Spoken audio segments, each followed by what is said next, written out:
Hello, I'm Tom Matuska with the Matuska Taxidermy Supply Company, and I'm here with Brett Wingfield, Mandy Swart, our camera lady Joss, and we've done a lot of things in the past few weeks. We've, I think last time we showed you turkeys, how to set up a turkey. We showed you how to mold some antler tines to replace broken tines. Airbrushing. Airbrushing. Shows. Been to a couple shows since then. This is Matuska Taxidermy Supply Company, and we do it every Thursday at 4:30 Central Time.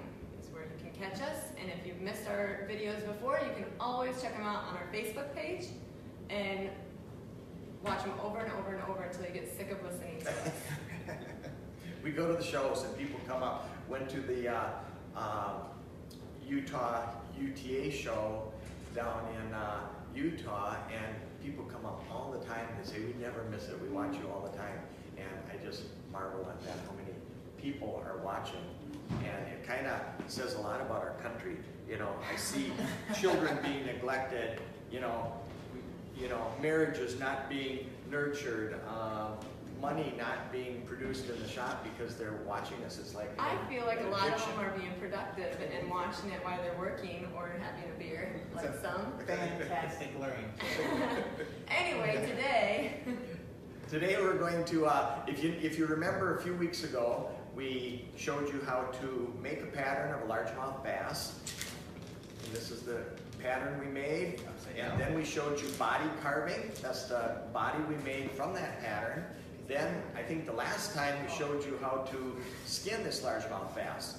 This is a 100% skin mount. We're using the real head, we're using the real fins, and the real skin. and remember, any questions you guys have throughout the whole thing, comment, and we will ask them, and the guys will answer all your questions. Yep. So are we ready to start? We better hurry. We got a lot to cover. Oh, we do. We're gonna watch Brett do a marathon largemouth bass mounting. If you wanted to take a look at how good this fish is, maybe we could ask our camera lady to take a walk over here and we'll show you how nice and clean the skin is. You want your skin to actually take on a nice bluey effect. This skin is really, really clean. The fin butts are clipped. There's no extra rays that telegraph into the body. The tail is fleshed out, and all of those bones and cartilage has been removed. There's nothing left but the fin itself and the skin. Up in the head, we're going to talk about pickling in a little minute, but you see the color of the gills are kind of a beige type of a color, and that kind of tells me that my skin has been properly pickled long enough. We've skinned this and removed all of the meat and the head and the skull. All that's left up in here is actually the bone that holds the shape of the head. The cheek meat has all been removed. There's no cheek meat left in here. We took that all out through the eye. So you want it nice and clean. So are you ready? I am. We're going to put this on the body we carved. And to save embarrassment, before we started this episode, why do we call it an episode? It sounds like, I think it's just you. medical condition. But before we started, we did test fit this styrofoam mannequin. Yeah. And So it you fits want, like a glove. you do want, it did fit like a glove. It fit. If you go by your measurements, don't forget about the thickness of your skin. It's going to be a little bit, the body, if you carve it exactly, will be a little bit bigger. So you may have to take it down a fraction, but you want it to come together with no loose skin. We don't want a sloppy fit, but we don't want to give a customer back a smaller fish than what he caught. Yeah. We also pickled it. And the pickle, our pickle, we've used this in the shop forever. We usually start with a 5-gallon bucket of water, just room temperature water. I like to put in salt, and if I had to give you a measurement, I'd say probably 1/3 of a cup of salt, non-iodized salt like we use on our hides. I use 1/3 of a cup of powdered borax, which most taxidermists have in their shop. I like to put in a good disinfectant. We use Quat 64. We used to use PD6. Chemco 64. Chemco Quat 64. But we call it Chemco 64 if you're looking for it in the catalog. But we used to have PD64, and they took that away from us because it caused episodes. Like what? I don't know. They just said you need to carry this and stuff. It's better, and it smells better too. It's just a good disinfectant. We use it in all of our pickles for hides and everything.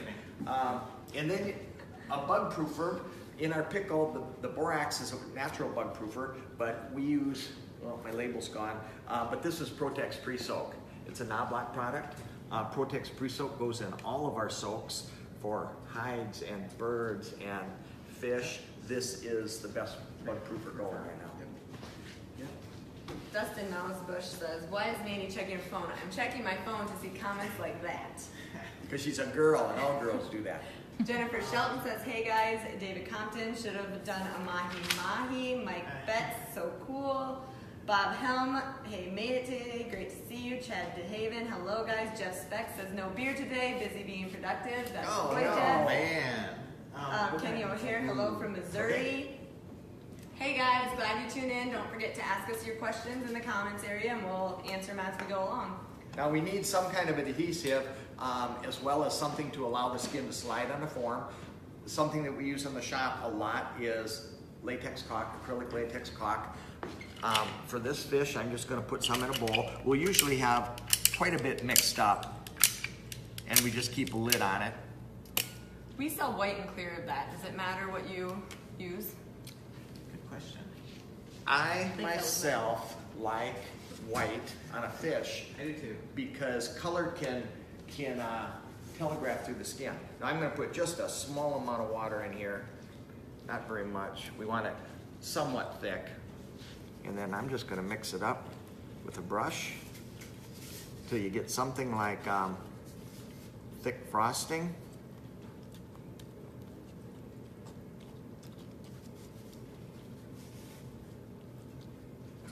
I've got plenty of water in there. I'm going to get a little bit.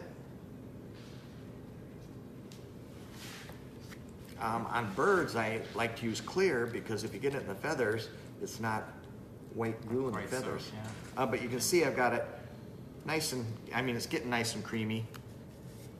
There you go. Nice. You want to tell them about that?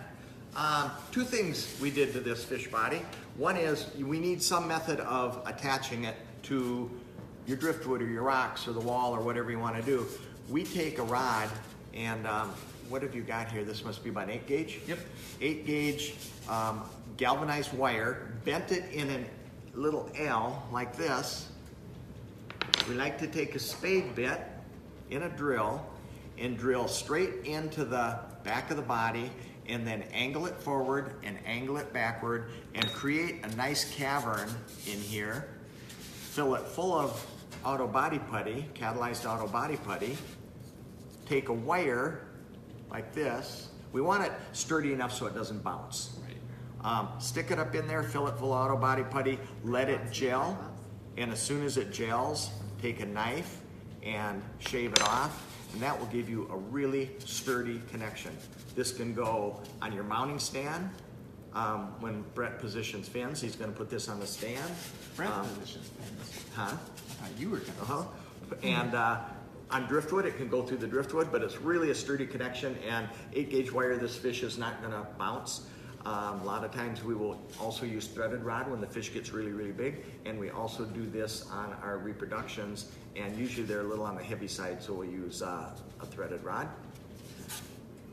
And the clay, you're gonna put clay in there? Tell us about the clay. I am. So this is our porcelain fish clay. It's a little bit brown in color, but it will dry white, which is nice. Same thing as our hide paste. So it'll help the cheek area dry a little bit lighter. We're gonna replace the meat that we took out. How's that go? Put Always- back what you. Always put back what you took out. Yeah. Jim Kimball quote. There you go. So we're going to put this in the cheek. I like to put it in. We can put it in first or last. Sometimes I've had the habit of putting it in later. I see you put it in last, and when I do that, you do a wonderful job, but when I do that, I tend to pull my head off the body. I kind of do it whenever I think of it, and for some reason I'm doing it first now. But we want to replace that, so we're going to build these cheeks. We're going to use some reference. It's the way you were taught. It might be. Maybe I paid attention this class. And first thing we did, Tom said we cheated a little bit, and we did prep the skin. One of the first things I like to do is check to make sure that all of the meat is out of the cheeks. And we did that right before we went on camera here, so I know that's good. But if you're taking notes or writing things down, make sure you check your cheeks. Really good. Another thing I like to do, and I think you showed me this, and I really like the idea behind it, is to take either a little pin, or I'll just use the tip of the scissors right at the very back. I'm gonna put just a little poke here and a little poke right at the back of the skin to allow two things: any moisture to escape, so that we're not trapping water in there and getting that to give us a false sense of security when it's all full. And air is another one that I've seen. You'll kind of feel like it's nice and full, but actually you get a little air pocket in there, so poke a couple holes in just like that. Here's a reference that we kind of go by. After you've done enough fish, you have a pretty good idea. But for any of you new people, look at a good cast or look at a fresh fish is better yet, and look how bulging the cheeks are or are not. And typically they will not be as rounded as a lot of taxidermists make them. Yeah. Now two Or things. it's flat. Or flat, or dished in. And a couple things happen. A lot of times when a fish dries, all of this cartilage and skin around here shrinks, which if you've already overfilled your cheek, now it looks really chipmunky. So be careful not to overfill your cheeks.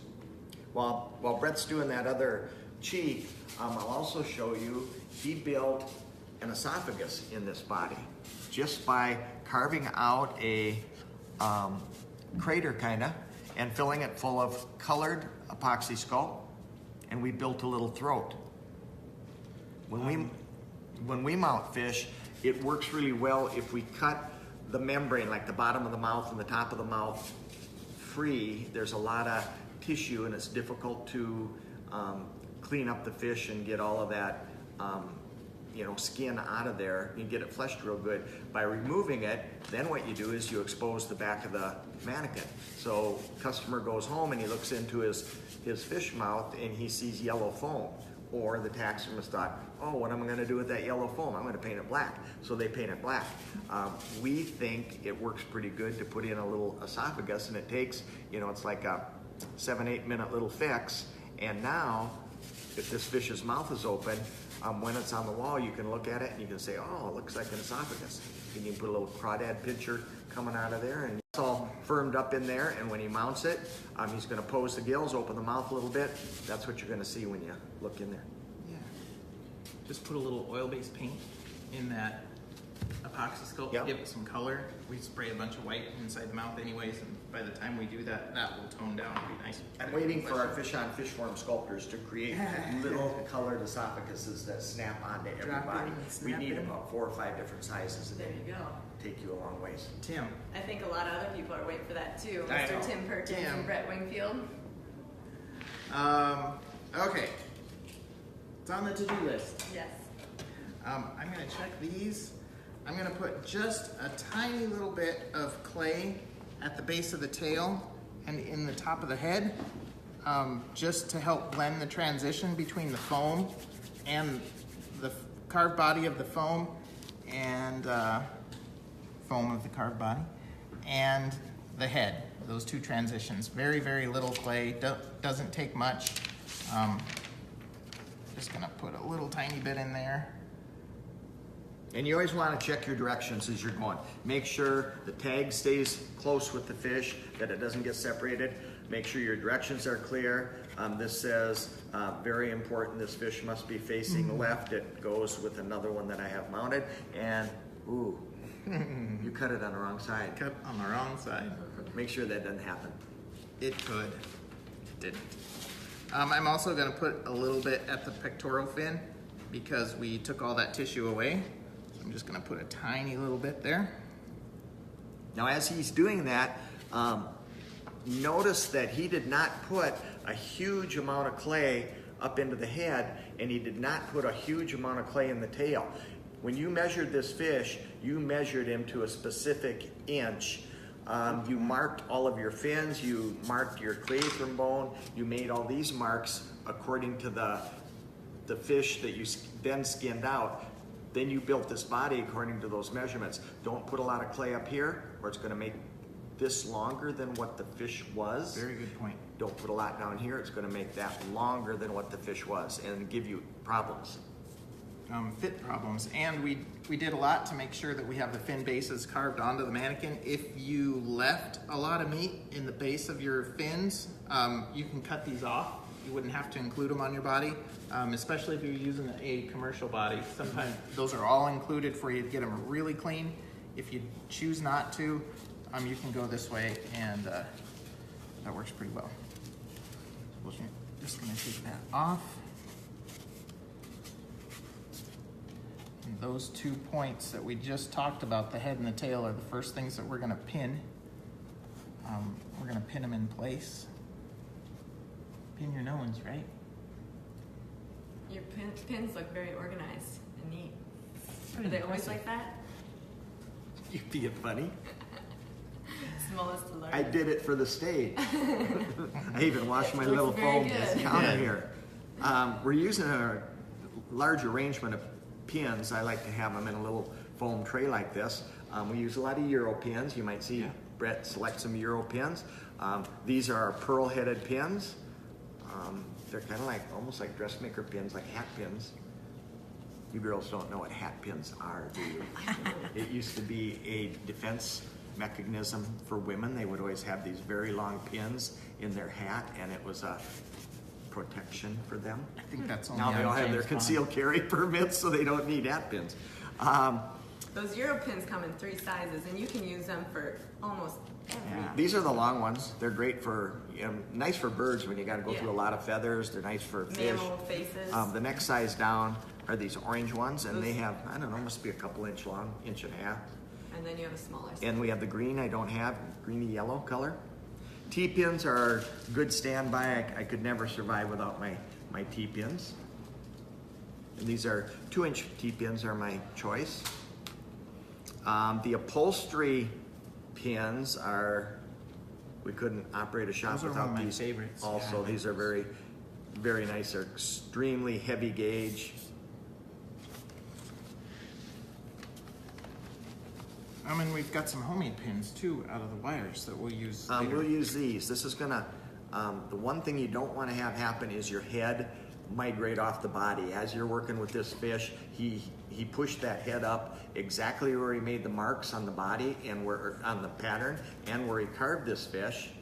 And we don't want that to fall off. So a lot of times we use a wire like this. We just took a wire, sharpened one end, made a little hoop that you can push, and we can hold that head at the right angle that we want.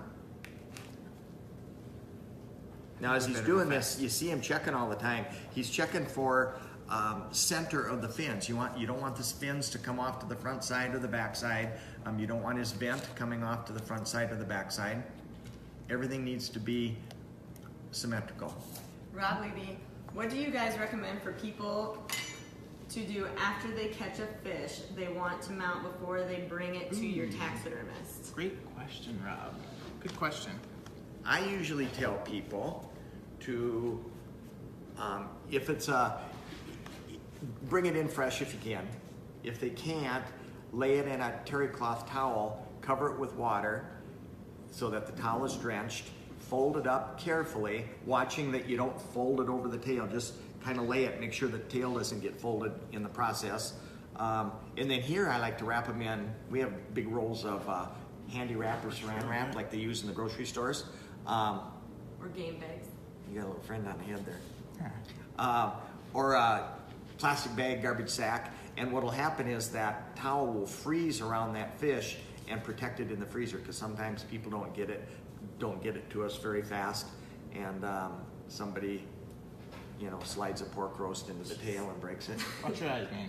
Somebody had a post where the fish was half frozen in water and half out. Like they froze it in the bucket, but the water wasn't all the way covering it because the fish floated up, obviously. Yes. And then what do you do? So if your customer brings you a block of ice and the fish is like half in, half out, We would thaw it out and we'll work with it. We can make it work. refill it. Yeah. Put some Fish, more water on top. fish I found, you know, over the many years I've been in this business, fish are pretty forgiving. We've mounted fish that have been in the freezer that are so freezer burnt we couldn't get them into the water. They were like balsa wood and they floated, you know. They were so freezer burnt, and we're pretty good at making something out of nothing around here. My last competition fish was in the freezer for 8 years. 8 years. Don't recommend that, but We have an aoudad in the showroom that was in the pickle for 10 years, or for 7 years. that's right. Now we're just sewing him up.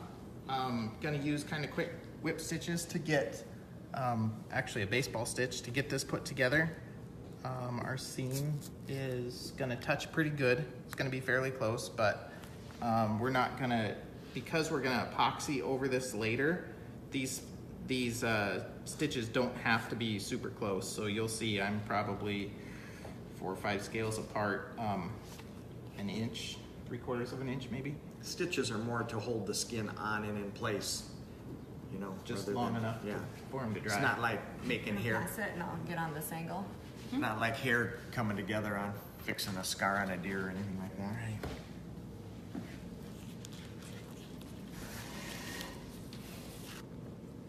And by the way, you're looking at Magic Fingers. Eh. He reminds me all the time about the 2 most powerful tools that he has in the shop. I want to talk about what his Indian name would be.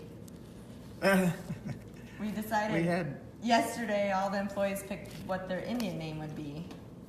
And Brett's was Paint's Too Slow. Yes, it was. Do you have a towel? I have a little towel. Sew's too fast. Sew's too slow. I'm gonna show you a trick. I got a big towel that works. Sure.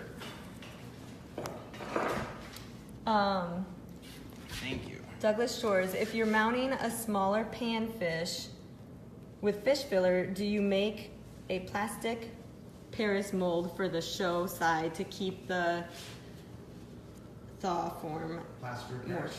Yep. We've done that. We used to teach that in school. We'd make a half cast, it was called, where you pour a plaster shell over half the fish. We would bed them in sand, and then we would, once it firmed up, we'd take it off, take them out of there, and then we would skin the fish. We'd put the skin back in the cavity made by the plaster mold, which took on the exact shape of the fish before he was skinned, and then you would fill it with fish fill. I'm making you nervous. A little bit. Really? It was a great method of mounting small fish. It works really good. Gives a really nice, accurate show side. Show sides were great. Backside sometimes didn't come out as good, but they were against the wall. I don't know if you can see it in Mandy's view, but I put this orange towel over the back to cover up the pins that my thread keeps getting caught on. It works really well. You never and showed me that is something that I learned from Brian Hellman, who does this when he sews up a white-tailed deer, and it works really well. But I found that it also works really well for fish. Your measurements aren't bad. You're not going to have too big of a seam to I fill thought in. that's what he was covering up.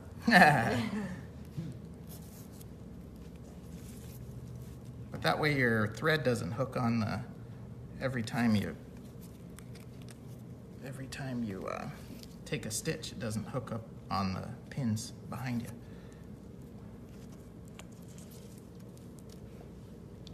Somebody tell a story. Okay. Well, Hey, you just got back from the UTA. Tell us about some of the fish that were UTA, there. Oklahoma. It was interesting because most shows, there's a lot of skin mount fish and a few reproductions. I think it was 99% reproduction fish. lot of big move going to all artificial fish. The snakes were all real, which were interesting. There was not no reproduction. I mean, there's a couple of reproduction alligators, but the snakes were skin mounts and the fish were reproductions.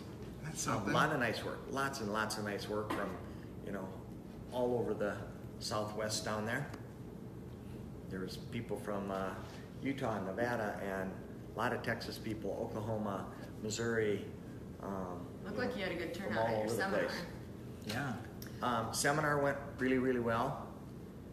They like hearing all my molding stories. I think we have 2 shows left for the Competitors Award, which would be the Indiana, which is this weekend in, where is it in? I bet it's in Indiana. Marion, Indiana. Nice. And they have the Masters and Professionals Competitors Award, so check that out. And then I think the next one after that is in August, and it's Missouri. So those are the last, and they have the Professional or the Masters. They have the Masters there Do you too. want to show this? So check that out and let us know what you think. Show us pictures. We love seeing pictures for those of you that have won it. So I'm just finishing off here with a couple of half hitches, and I'm just gonna push that through, cut that off, and he's all sewed up. We'll also take a few of those little galvanized brad nails, which are kind of nice. These are, I think they're zinc plated is what they are. Okay. They don't rust. Whenever you get brad nails, the one thing you don't want to have, these are 1-inch brad nails, and we use, whoops, I'm sorry. I got it. We use a lot of them, and we use them on deer, we use them on, you know, birds sometimes, use them on fish. Whatever you do, don't get plain steel brad nails because they will rust. Let me show some people right here. Jared and Jeff Gibson would like to know where your clock mixture went to. It just magically disappeared. It's right there. It went off camera. How do they say that? Stage left? What are those fancy? Exit stage left. Yeah, there you go. Fancy That was stage nice. words. Very close. So all together, this will actually come together a little bit closer, but put that. We've got a good transition to the head, the union through here. I think we're ready to put him up on the stand. Pay attention to the head to body union so the head doesn't drop off. That's one of my pet peeves. They don't look like a freshwater drum. And that your tail stays nice and tight.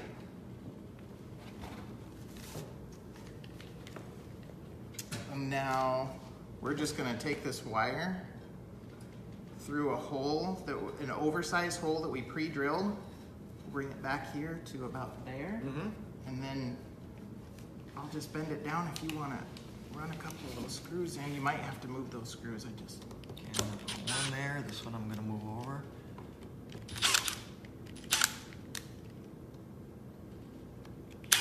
We got James, Joseph Glasson, hello from Pennsylvania. Shockmore Outdoors says hello. Hello everyone. Okay, show You're them. watching Matuska Taxidermy Supply Company every Thursday at 4:30, and we are doing a live fish mounting. We do that with birds. We do it with fish. It's just 2 screws, one on each side of that wire, and he will stay really nice and secure. Yeah. Yeah, that works out really well. So now I'm just gonna tip him down just a little. So we have something like that. It's gonna be hard. I have to do it backwards. Oh, you are, aren't you? I'm gonna make sure I'm looking at him and get him all squared up for a second, then we'll turn him back around so you can see it. Can I have one of those big pins? Yeah. Big pin is right.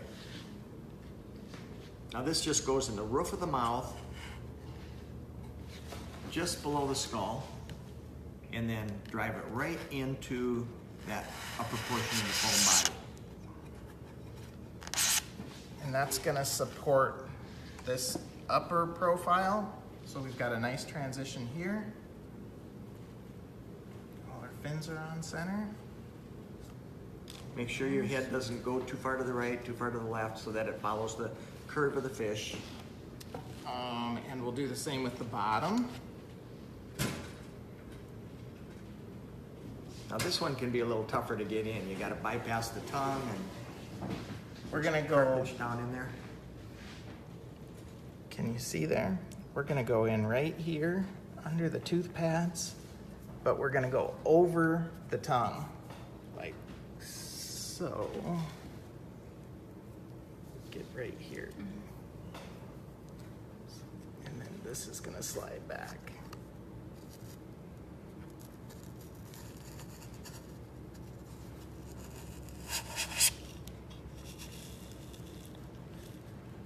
Okay. Then we'll pin and position the interior of the mouth after a little bit. And do you want to show them our fin system, our fin cards? We've done a lot of things over the years for fins. I actually got this from Cory Carruthers. We've done screen. Screen used to be we used to use cardboard, and then cardboard would stick to the fin when you pulled it off. Then we used to wax cardboard, and then we went to screen, and then you'd throw the screen away when you took it off. Now we use a combination system of a couple different kinds of plastic sheeting. This is plastic, and it's nice and sturdy. It'll conform to the fin. That's a Lexon fin backing. Nope. Wait, what's that? No, this is the fin carding system. The system or the? Because that one's the carding one. They're both. Yep. And It's selling separate though. this one is the screen for the front. It's perforated. So what you can do is, we like a solid piece on the back, and we like the perforated piece on the front. So you got the fin carding plastic and then the fin carding mesh. There you go. Yeah. And now we got two pieces. The solid piece on the back. And the reason we don't use two solid pieces is because it will trap moisture in between. But with the perforated piece on the front, it allows those fins to dry out real well.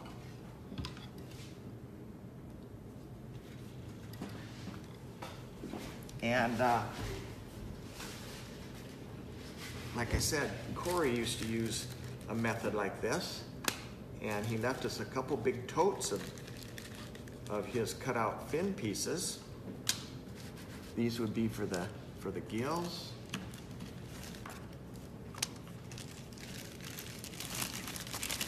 Here's your paired fins. Here's your anal fin. That's going to be the dorsal and anal. Your paired fins. Here's the tail. And what we like to do is hold the fins in position with this plastic, and after they dry, we take them off and we throw them right back in a bag that says 5 to 7 pound largemouth bass. This all goes in a tote, so you don't have to cut this all the time. You never throw it away. You cut out your pieces, and I see a new product line. that's what your cricket's for. Yeah, that's in the back. Oh, there you go. Somebody's already got that. It works really well. It does. It really does. So what do you use for your fin carding glue? Or you're not gluing it? No, we're not. That's next. Later down. Right. Yep. My fins are just a little dry. Did you have a cup of water? Spray bottle? Okay. Yep. So Tom's gonna get a spray bottle. You can see how this area right here is just a little bit wrinkled and a little tattered. We're gonna get a spray bottle, keep those fins nice and moist. Fins dry out really fast while you're working on your fish, and when they dry, they do not spread anymore. And a quick little tip that works really well, we've got this split right here. If you wanted to, you could take some super glue and actually put just a dot of super glue on either side of that fin just to hold it together. We're gonna use some pins. Our Euro pins will hold that together while it dries, and it will dry really good. But a nice thing to do is take just a second, just like you were grooming a deer, and kind of work those fin rays so that they're not all over the place, so they kind of make a little bit of sense. And then we're gonna come up here. We're gonna take just a little paper clip. I think we're good. I think we'll use our Euro pins and get that pin right back. Michael Gordon, hello from Great Trail Taxidermy in Minerva, Ohio. Hi, Michael. Is Michael a new viewer? James Glasson says, as a self-taught taxidermist for only 7 years, will you be doing a video on mounting a full mount on a black bear? I flesh pickled and tanned. I need to rehydrate then mount. I have not done this before. Sorry I joined late with this fish video. Just curious. Thank you if you get a chance to answer. We have a lot of that type of stuff to do, but that would be a major undertaking for our little 1 hour segment, I think. I think we've got some fun bear stuff that we can show them for tips, though. Sure. It'd be kind of Sure. fun to do a bear week. You know, so much as some people might think it's a ridiculous comment, but so much of what we do in fish crosses over to Absolutely. deer taxidermy, life-size taxidermy. You have to make sure of the fit before you go on with the mounting. I always position the head and the tail first. Put what you know goes where, you know, Yeah. like the feet on, things like that. Worry about the in-betweens, but get the knowns first. Now, and just like Tom just said, we're going to anchor. We've got the head in position. We spent some time doing that, and now we're going to anchor this tail just by taking one of these upholstery pins, sliding it right up under our paper clip. We're going to go right into the body, so that's nice and anchored and secure now. Yeah, now it's just a matter of You're doing good. I spreading think you're them going to out. make Yeah. your time. You were worried. I'm still sweating. Mandy was making me nervous. Thought I was going to stab myself. You're doing it really fast. We need to do that when he's painting. No, He it'd be paints just so fine. too slow. So is too slow. Now this pre-cut fin is just a little, fin card is just a little bit big. I don't think I'm gonna get much pressure down here. You probably don't wanna have more than 1/4 to 1/2 inch of plastic around your fin. So I'm just gonna take some scissors real quick, put these two together and cut them at the same time. Our fancy little West snippers. They were a hot item. Everybody uses those. They were a know. hot item, Love and them. I had a call today from Mickey Bowen that we sold out of them at the Utah show, and he called and he wanted to make sure that he got the exact thing everybody wanted. Those are a hot seller. Jessica Fowler, I love your videos. And John Block, really appreciate you guys. Love seeing new products to make our jobs easier. American Taxidermy Company, Akron, Ohio. Nice. So, any fin attitudes, Tom, you might help me out here. We're gonna start with the fins basically for our customer fish, laying the trailing edges laying tight to the body, which I'm gonna show you right here. We're calling this the trailing edge. And we're also going to, but we're gonna extend them as much as we can to show off as much of those fins, give that fish a really pretty profile. I'm gonna hold it just like that in place. I'm gonna take a pin through the leading edge so that it holds. And then I'm gonna do just like that. You know, we preach accuracy, accuracy, accuracy, and as natural as can be. And every time I show students fin position, look at reference of videos of fish swimming and chasing bait fish and chasing lures. There are fins that they need to be spread, and there's fins that they need to be closed for speed and maneuverability. A lot of times what is very, very natural is not as customer pleasing. So occasionally we will overflare our fins, kind of like I always say like mounting a butterfly. You know, you're not gonna mount a butterfly with closed wings, a customer wouldn't like it, but a little bit similar with fish. So sometimes we do deviate a little bit from natural just to make a really pleasing mount. And it's really important to spread these fins from the leading edge, the very front. Go right through here to hold that. One more paper clip. And look hard when you're picking paper clips. You want a paper clip with little ribs on it. They will hold on the plastic much, much better. Non-skid, they're called. non-skid. Learn something new. They make underwear like that? I'll wait for you. And one more pin in the back side. These upholstery pins are nice, not much flex to them. I like to use these to anchor, just like that. We're gonna go real quick to the paired fins on the bottom, the pelvics. We've got 2 little pelvic cards already cut here. And this one's kind of a tricky one. I know when we do these with students, this is a spot that they really struggle with. And so I remember when I was a student, this was the hardest pair to pin, and I watched Tom do it, and he did it like he's done it 100 times, and it worked so well.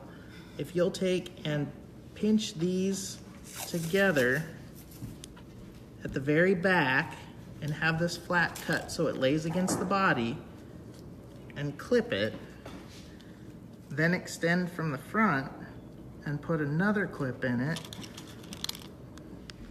like that, and maybe one more to hold the leading edge. Then we can set these up tight to the body. We're gonna use another little pin here up under the paper clip, and that should hold that fin right where we want it.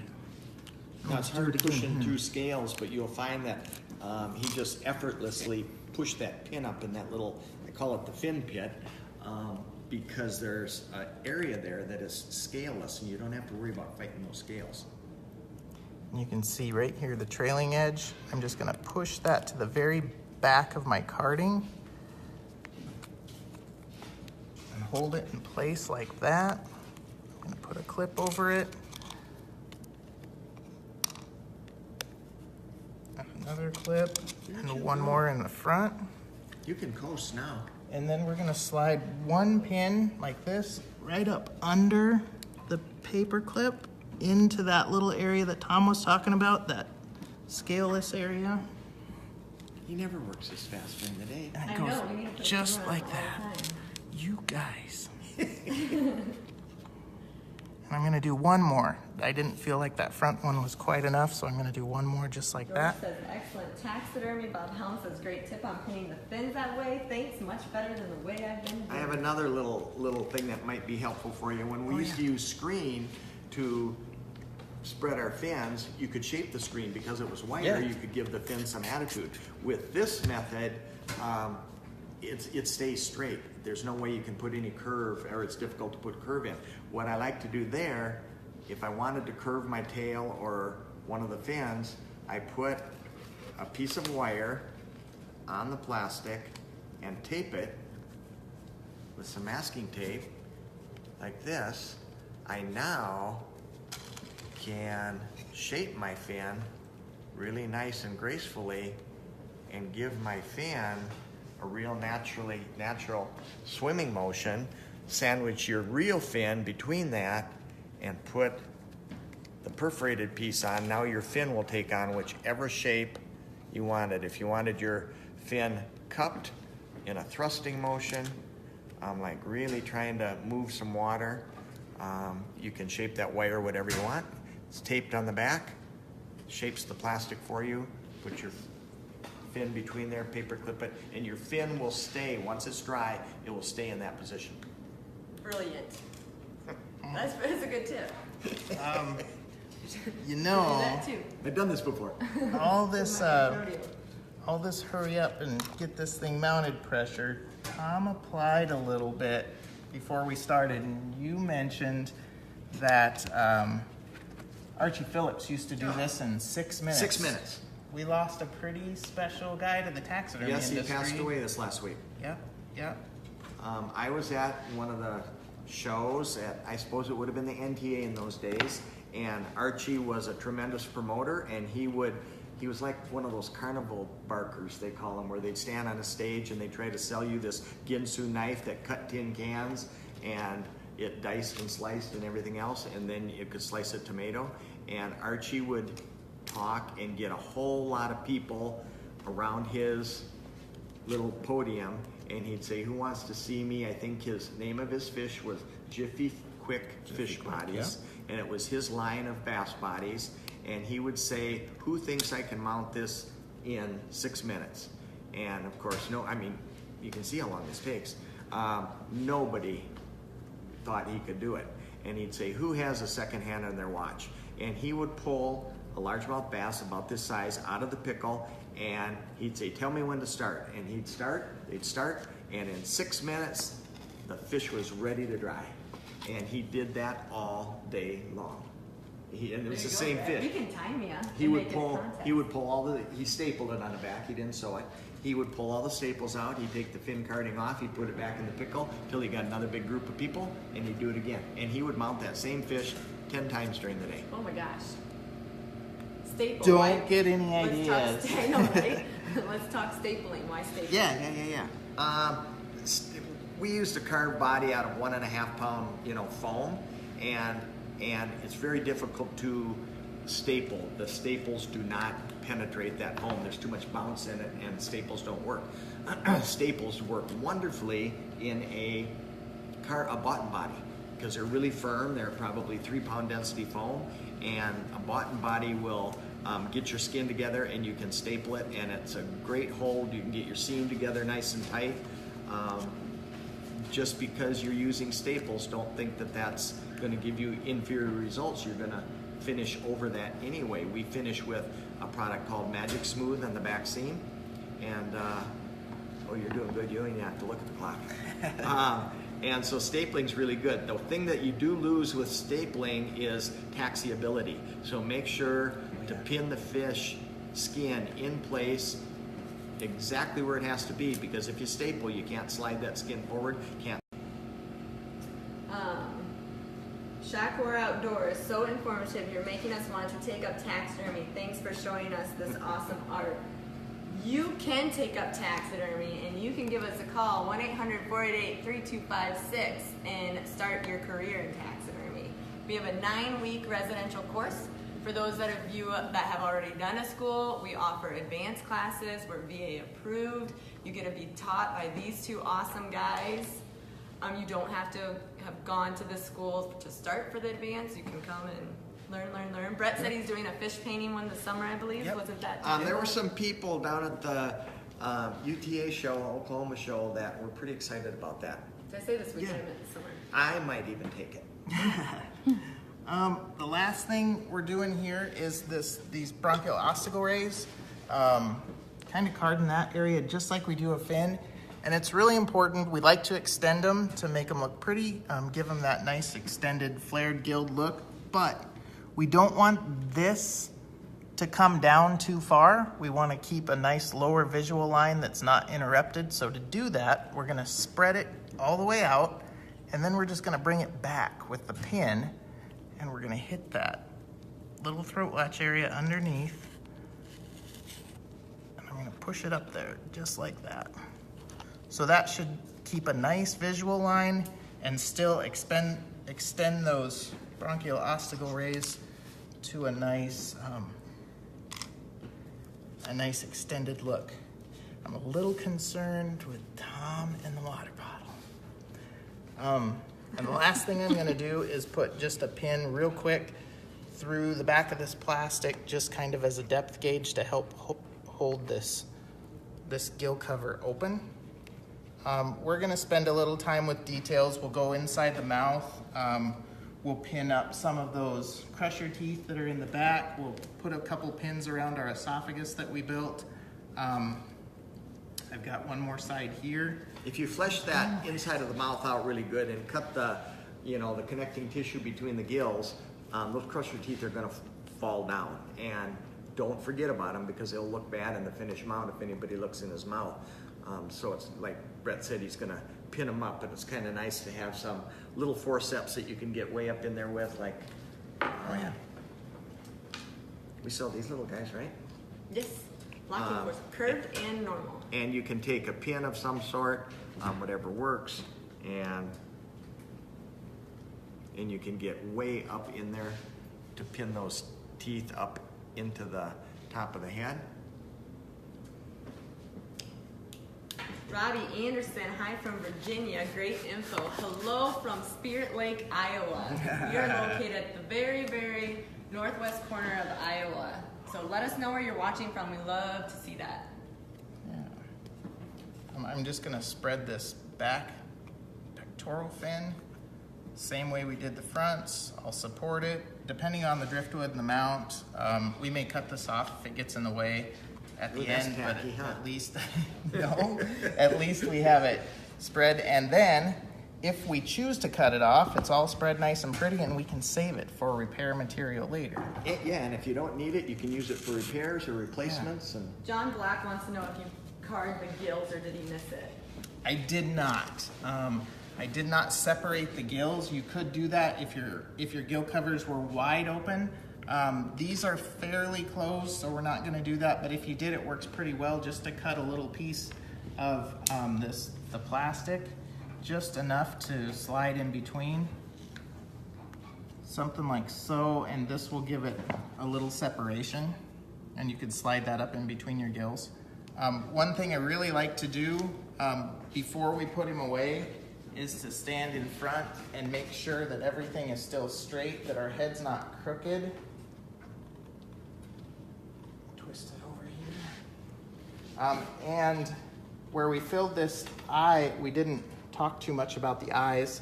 I filled the cheek just enough to support the cheek here, but I don't want a whole bunch of excess clay that I'm gonna have to grind out later.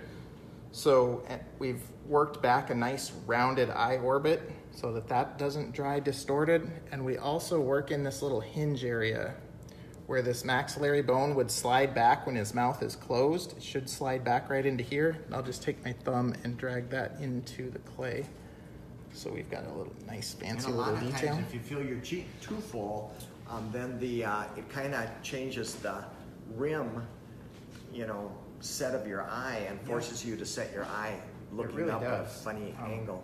Sometimes it's not a bad idea to slide an eye in right now. Those flex eyes were designed for that, Yeah, weren't they were. I think the flex eyes originally were designed to, you put some foam in your eye and you could set them in and the skin dried to them and the rubber of the flex eye pushed against the skin. I'm just gonna take and wipe off any clay and make sure he's nice and pretty and clean so we don't have to deal with that later. Way easier to do that now. He's got a little fin damage here, so his anal fin and his dorsal fin are a little deformed, so. We got about 5 minutes left. I want to say hi to Jackie Flanagan. Hi from Douglas, Georgia. That's looking pretty nice. John, Richard Harney. Thanks from Ketchikan, Alaska. Oh, Ketchikan. Ketchikan? Can't say it. John Black, real quick, wants to know, have you tried setting the eyes when the fish is still wet? We used to do it all the time. Yep. Why'd you get away from it? Because I would use flex eyes and I would put them in, and as the fish dries, I would never get, I guess 1 out of 10 fish would dry the way I wanted them to, so I ended up having to take them out and reset them later. So I kind of opted to do it afterwards instead. We got a couple giveaways to get. A couple giveaways. 2 weeks ago, we were doing this beautiful walnut hollow thick base. Yeah. That's heavy. That's a nice. That's cool. That's a piece of How furniture. come I can't win this stuff? That thing weighs 10 pounds. I know, I could put that in my CrossFit workout. Okay, the winner of this one is Bob Helms Sr. So Bob, message us your address and we will get this base out to you. Congratulations for that. This week, for next week's giveaway, we're gonna do, drumroll, I don't know where it is. We're going to do an underwater smallmouth bass CD from Brett Wingfield. It has 159 high-res water pictures for you to look at. Those are fabulous pictures in the water where the fish is being as natural as he can be. And then on Knowing top of that he's that, gonna go in the freezer. we're gonna give you some of the Euro pins, and this is a assortment. You got 20 of the small, 20 of the medium, and 20 of the large. And they sell for about $19, and the CD is $15. So we'll be getting that out. So what you need to do is like, like the video. Oh my gosh, I don't want to use your phone, it's so dirty. My phone was about ready to die, so I had to switch to yours. But all you have to do is thumbs up the video or a heart, show Tom the bubbles, get him moving. I want to see thumbs up. Look at all them thumbs. And then the share button. So just click the share right there and share right away and tag a friend in the comments. And you tag a friend, Oh, that's fun to watch. at symbol, here watch it. I'm At watching here. symbol, Oh, yours and is then clear. your friend's name. Your friend's name. So do that and we will announce the winner next Thursday. What's the live next Thursday? I think we talked about doing a rock video. Oh yeah, rock video. Oh, rock making, and then we'll follow it with Yeah. part 2 of painting. So next week we're gonna be watch for our rock making Thursday at 4:30 Central. This is Matuska Taxidermy Supply Company. You can visit us online or call. We have Northwest Iowa School of Taxidermy, and we have the supply company, so you can find. We're running very low on catalogs, so we're like high demand. But you can look at our high-res one online or order or give us a call at 1-800-488-3256. And it's catalog time again. You're busy It with that. is. Starting. We do have a couple sales left. The Havalon knife sale. You guys, we got special permission. You will not find these prices anywhere else. So if you are thinking about one for maybe a top customer of yours or something, get it now. It's going to run just through Father's Day, so don't miss out on that. And we are still doing our $500 giveaway, which is up in about 12 days, I think. So you have one last chance to like, share, tag our stuff, and you get in the contest to win $500 for supplies. That's a lot. That's been running for a couple of months now. Yep. They better hurry. Better hurry. Our show season is kind of done, besides the 2 with our competitors award. Yep. Show season's wrapping up. Already talking about the world. That's pretty exciting. I'm not even thinking about the world yet, but Father's Day is this weekend. Happy Father's Day to all the dads happy out there. Father's Day. Happy Father's Enjoy Day. your day, and we'll see you next week. For rocks. Yeah, thanks guys. Thank you. All right.